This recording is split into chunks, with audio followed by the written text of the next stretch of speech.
Ambassador Patton, and we extended the same thing to him, that that the government, the foreign minister, the president, and also should get involved in this process. And some of the things I got was that they already started there, so thank God for that.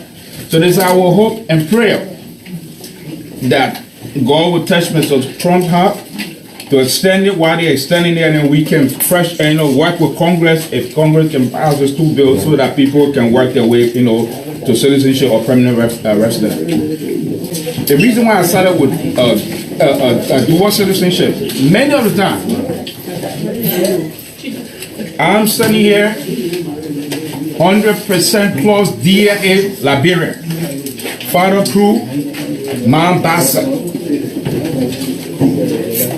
I know my home. My people in their hometown, they know me. I'm not one of those people that are trying to find place. I got place yet. So meaning that my generation up to this time, so when I go there, my people know me, I know my people. So I'm not trying to find myself to be settled. I'm from Sando County. But this is this general feeling when we even go to Liberia, we get the sense from some other people that they treat us differently. And here we are, day and night. Because that's our birth country, we continue to fight for them. We are doing it because of Liberia. Because we come from that country, that's where our mother and father come from. That's why we're standing in the forefront to represent our people. You have the opportunity to be in one of the houses in the legislative branch. The president has made his case already to you guys. We're all Liberians, regardless where we find ourselves. We find ourselves, it's good that we're here. But some people are now looking at the factor that led us to come this way. They turn blind eye to it, but they want to blame us that we came here and probably, surrender our citizenship. These people were gracious to us. And from there, we are able to contribute to our country. We're not only sitting here, we're also making our own contribution to the country. The remittances that we send there. I want to make this very open. That some of these deliberations, so I believe that part of the reason why people act very funny to us, maybe our people don't know, they are not educated on some of these things. I stand to be corrected. I think some of these things are not said in the open, or the government, or some people not explaining the right way. So people got their own small opinion, the way they see things. Or maybe the national legislature is not taking a position where they will see us as Liberian and the diaspora are playing a meaningful role. And also, we want to also be represented there. Represented in the sense that some of you in the forefront will speak on some of these issues, clearing the minds of some of the representative and probably the general public on some of these issues. We got children here, they need to go home too. I sent my daughter in January for the first time. She went to Liberia. They are also Liberian. All right, so not to take your time, so Representative, these are some of the concerns we have. All right? It's not me in particular, but I'm saying that I represent a community, I represent over 10,000 people here. And when I get to some of them, those are the things they tell me. So when I speak on behalf of the people. So thank you so much. Yeah, basically, I think your concern is a national concern. And that is a concern in the first inaugural instead of the nation address that the president may have emphatically correct. That has to do with the quest to support dual citizenship. Foundation of CDC. The president didn't mention to all. He went beyond dual citizenship. A quest to extend citizenship outside of just being a Liberian. And I'm one of the original petitioners before George Weah became president of the quest of dual citizenship for many reasons. And one of those cardinal reasons has to do with the fact that Ghana, South Africa, Sierra Leone, Ivory Coast, we're looking at our neighboring countries, they all support dual citizenship. Like Sierra Leone, like Ivory Coast, for example, we don't have to come to the United States of America or other areas to support dual citizenship. And in my elementary understanding, it becomes difficult to look at a woman in Lofa County. Maybe they call you in Nemba County, in Lofa County, to tell us her son that she had in Liberia came to the United States is not a Liberian. She would never understand that. And I'm also somebody who parents migrated in 1986 and then permanently 88, biological parents. So for somebody to tell me that they are not Liberians, I feel insulted. Yeah, and that's the reality.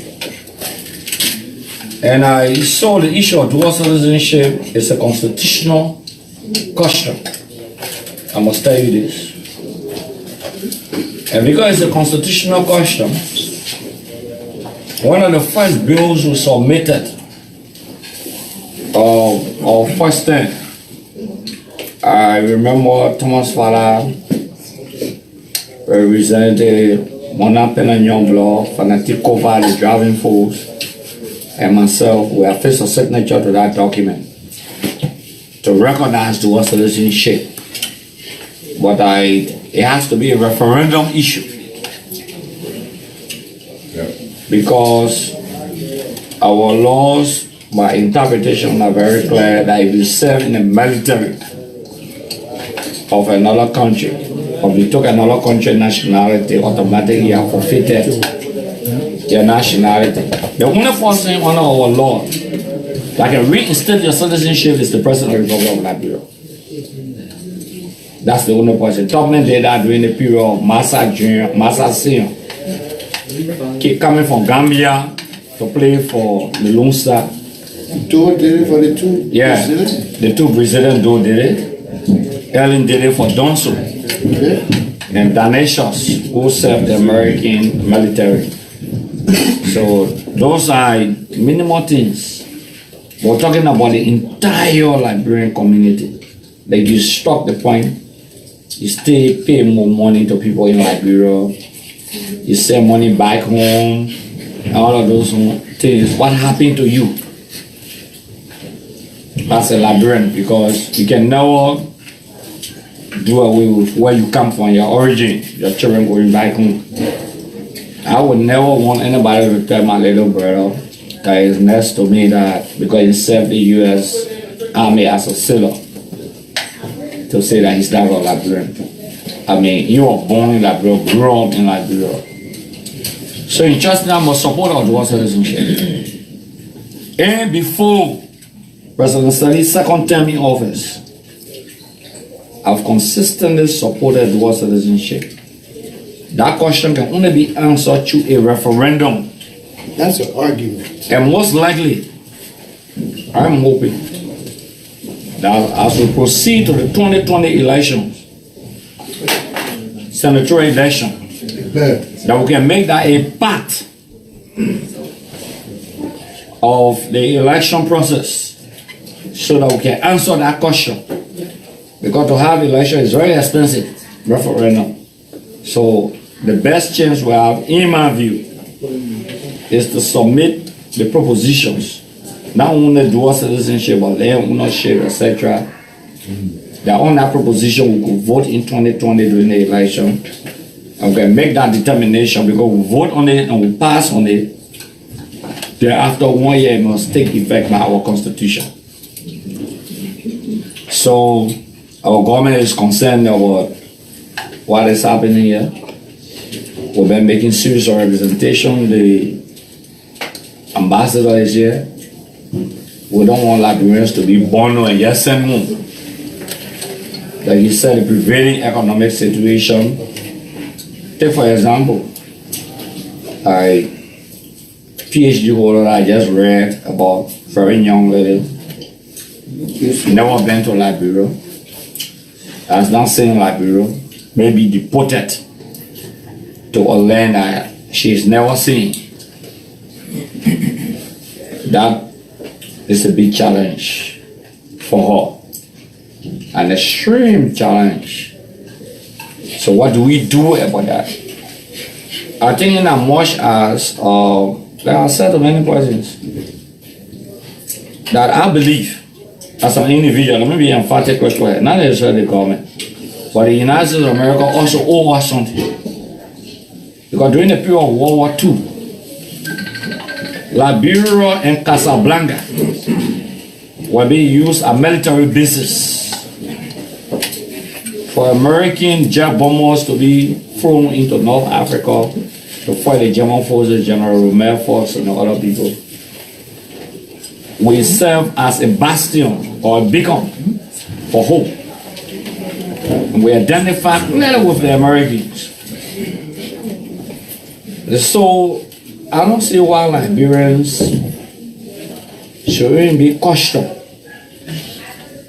to go home on the basis of what you call it TPS. I think now we should strive, and as our government are making the necessary strive, it's my hope that our Liberians will be given permanent, consistent, not just permanent, but consistent resident status. And that's one of the reasons we say to everybody, if we don't develop Liberia, and if we don't protect the image of Liberia, and people are deported from here back to Liberia, it may not be good for them. So why should we tarnish the image of our country? Why can't we collectively, whether opposition or non-opposition, rebuild our country and construct the image of our country? And I think you struck a point, but we are with you in the struggle. We'll not compromise that struggle. And it's not our quest to see Liberians being deported. Because our word deportation is a psychological effect, naturally, on people.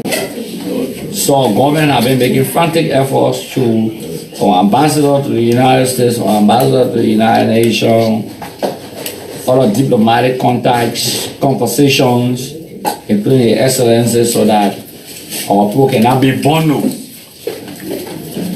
and sent back home, where they may live under a condition that they were not prepared for.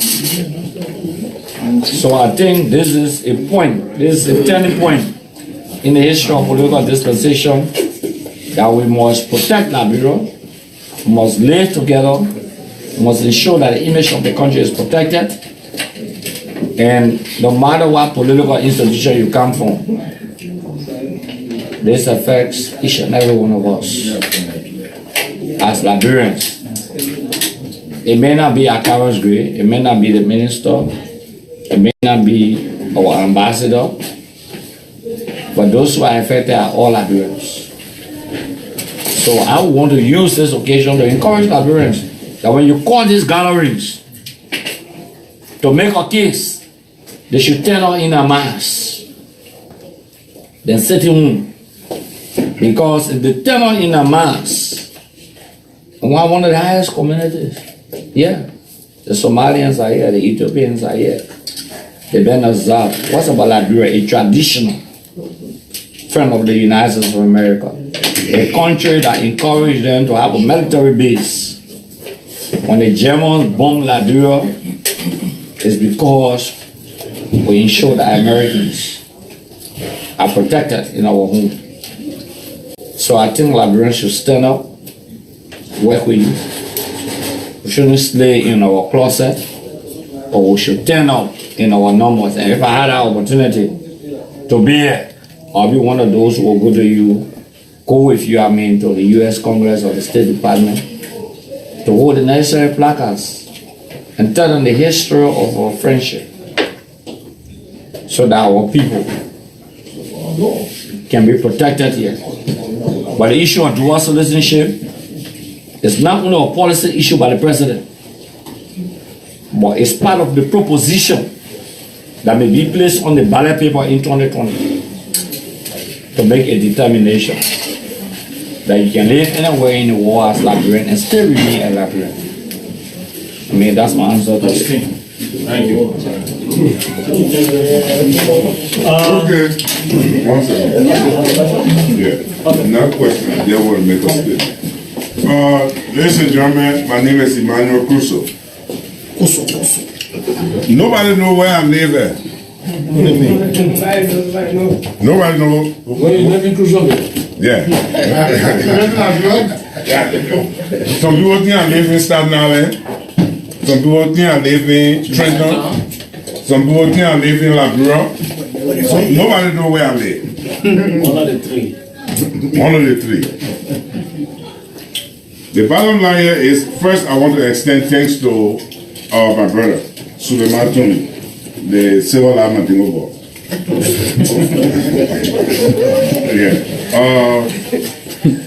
We have struggled. I don't have any political party. Straight up. I've got two political parties. One, when pastor people running to become anything, I join them. When CDC running, I join it. Why? Because all through my life, I was born as a sedition. Because of the sedition principle. And the sedition principle is for the masses, the suffering people of Liberia. That's how our, just South Africa, that's how our mentality grew. That's why some of us became birth sedition. Because the struggle we went through when we were growing up.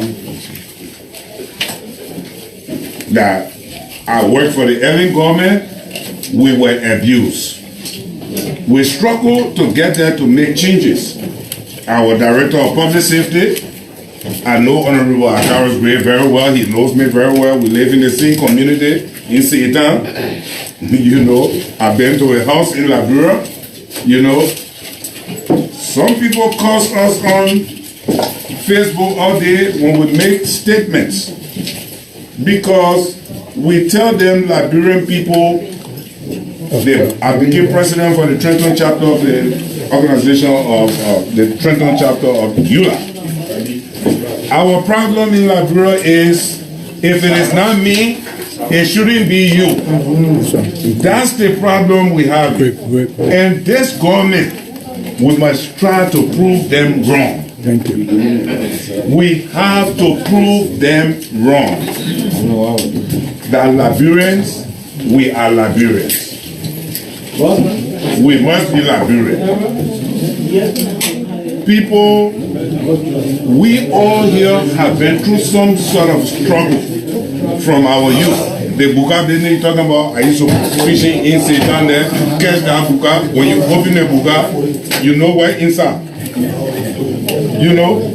So my people who gonna be responding to this meeting that is being carried live. I'm 65 years old now. Let us try to hold together.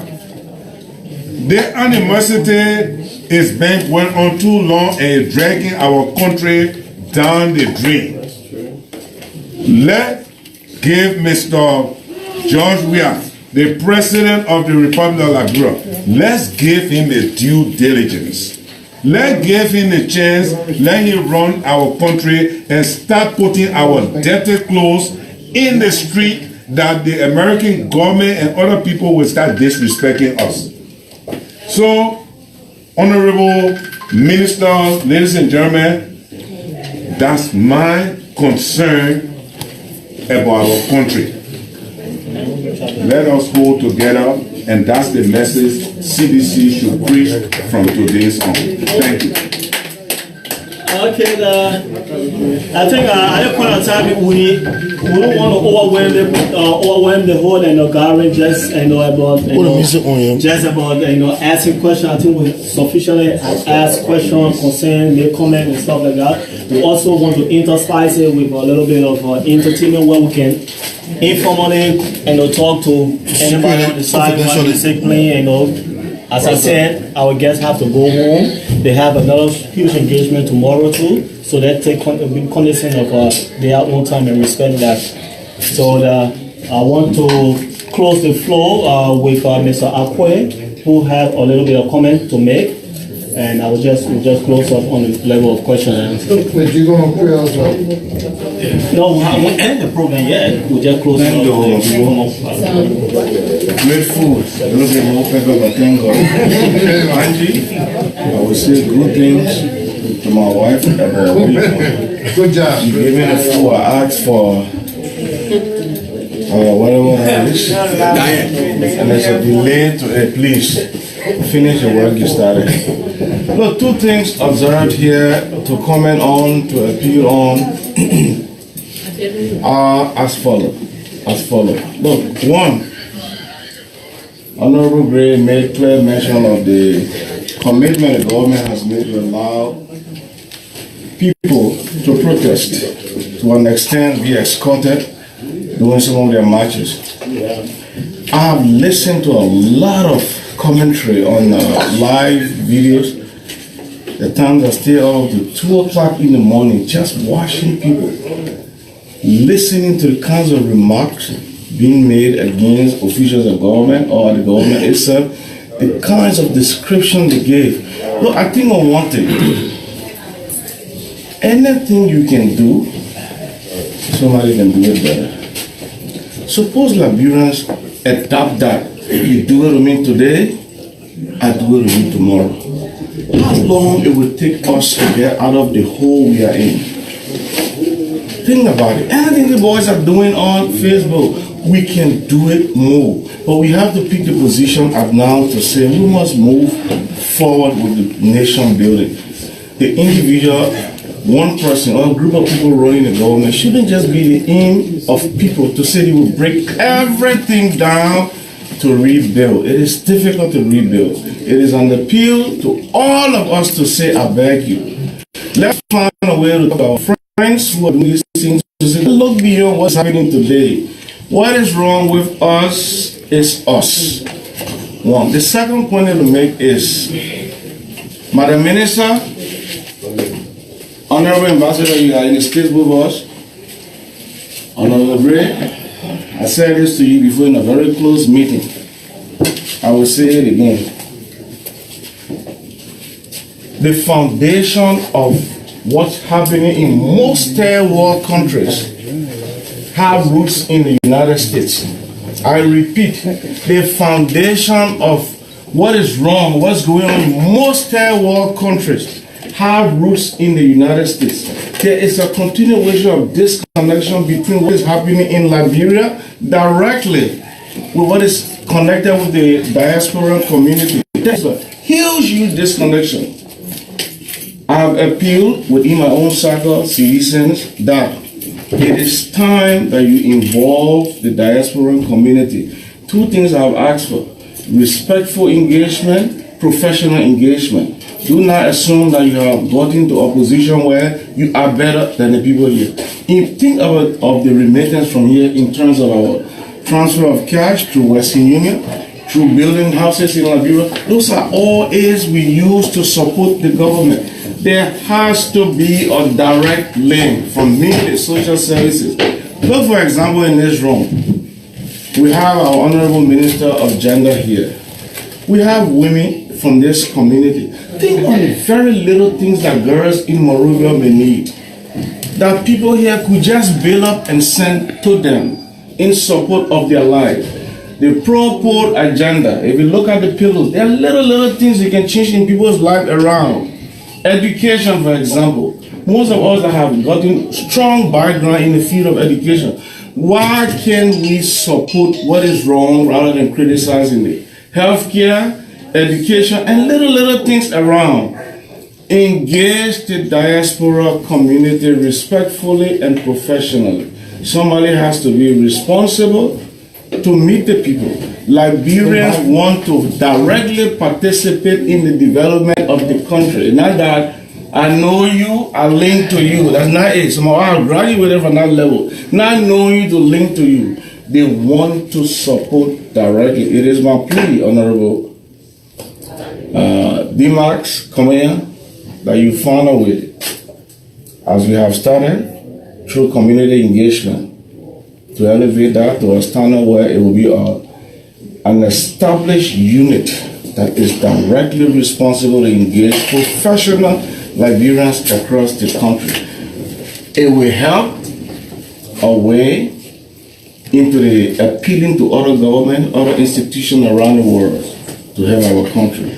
Our people are ready to support what is happening. See this here, not see this here, we are Liberians.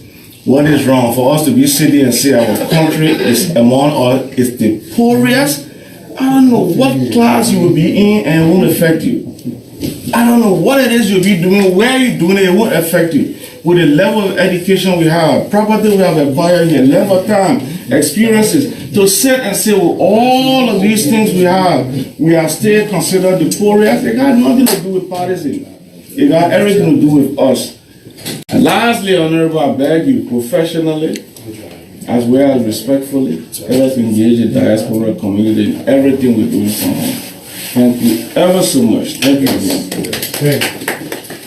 Thank you all, at this point of time, we will just close up on the formal aspect of this program with question and answer, and we will just want to immediately engage into the social aspect of it, and you still have the opportunity to probably informally talk to the official if you want to. So again, we want to appreciate the presence of our official and appreciate their responses to the Bureau concern question and comments that they made, trying to clarify our own concern, and we are just highly appreciative of everyone. Let us have fun and continue this conversation. Again, TJ. DJ Tony, he's the camera. I have to get this off because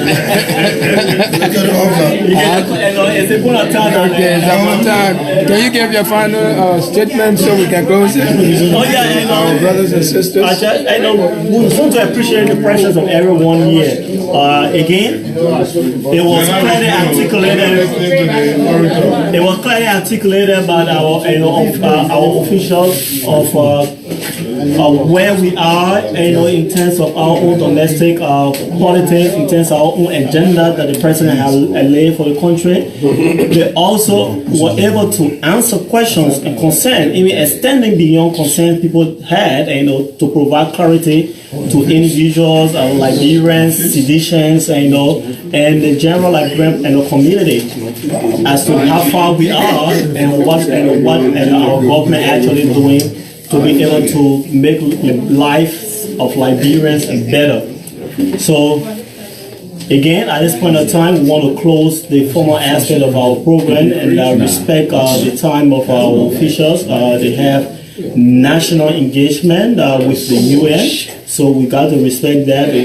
Their own official visit has not ended yet until Friday, the 22nd, until the leave. So we want to respect that and want to, at that point of time, close the formal aspect of our program and appreciate their presence with all and engaging with their own people, explaining what I know and probably engaging with them and also explaining, not just explaining, but addressing concerns that they have as it relates to their own country, Liberia. Thank you. Thank you. Okay, guys. Thank you. Now we're about to close it. For those of you listening all over the world, please, we're about to close it. Now we're going to have fun and you will not see it.